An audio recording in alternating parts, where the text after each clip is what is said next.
Today I'm going to be doing a bit of journaling in my creative journal, which I currently have in a traveller's notebook insert. I'm not going to be talking throughout most of the video, but I wanted to just come on and explain what I'm going to be doing because I know there'll be a few questions that I'll get asked in the comments, so I thought I'd clear those up first. A lot of you guys have seen this already on my blog or my Instagram, and you have asked if I'll be doing videos on it, and I haven't done any videos up to now because I wanted to just kind of get on with it. I seem to be doing a lot more than I used to be doing, so I don't have a ton of time to just sit and journal, and when I do, I don't really fancy having to set up my camera and my lights and everything like that. So in order to stay kind of caught up with everything and, you know, be able to get everything I want put in here, I've chosen not to share it with you guys up to this point. I did have a massive catch up in here yesterday and I caught up on a lot of things which I wanted to get stuck in. So now all I've got left over is the stuff from the typo event I went to. So I thought, seeing as I'm filming a few videos today, I thought I may as well record the process of me putting together the page in my journal, because I know a lot of you have been asking about it and you want to see how I put my pages together. When I finish this insert, I will be doing a full flip through of it. So the first thing I do before I start any sort of journaling or documenting of anything in any of my journals, I gather together the things that I want to stick in there. So I have a few of these photos which I got from the actual event. We had them printed there, and I decided that I wanted to put the group photo in this journal.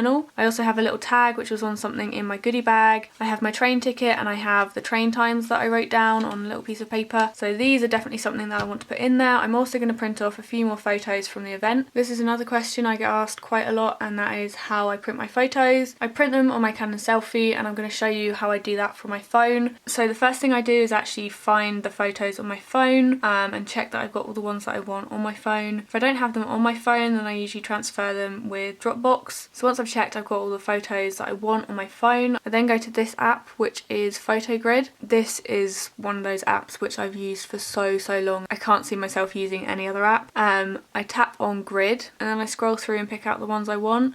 I usually do 4 per page, so I've chosen the 4 I want, I selected them and they go down here at the bottom, and then I click next and then they all come up in a little grid. So I go to ratio and I choose 2:3, which is a bit smaller than 6:4, but it's the same proportions because it's just halved. I then go ahead and rotate them all around because they're all pretty much landscape photos, apart from that one, that's not landscape. Because the printer usually chops off a little bit around the edges, I go to border and I make the border around the edge a little bit bigger. I don't really have an exact number, I just make it bigger. And then I resize them to what I want. So as you can probably tell, the photos are never the same size, but it really doesn't bother me at all, so yeah.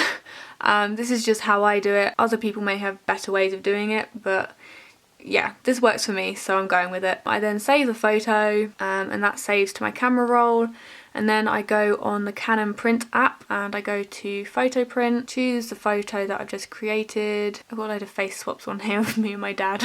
Don't really want to put those on the internet. And then click next and then I click print, and it should start printing from my printer. There. So that is how it turns out. There's these things on the end which you fold to break off, and then I just chop them up with my paper trimmer. So I've obviously got one of my lunch that day. I had lunch in Paper Chase. There is a couple from the event of the products, and then I've printed off the Instagram post from Typo which was talking about the event we were going to in London, which was pretty cool. So yeah, that's how I go about printing my photos for my journal. If you are debating whether to get one of these or not, I would highly recommend it, especially for journaling and stuff like that. It just comes in so handy. If you're working in this size insert, these size photos, so like 4 per page, is a really good size to work with. I think most of the time the maximum pages I use of like photo paper is 2 per journaling page. So yeah, that is everything I wanted to show you and talk to you about. So for the rest of the video I will put some music on and I will show you how I put my journaling page together.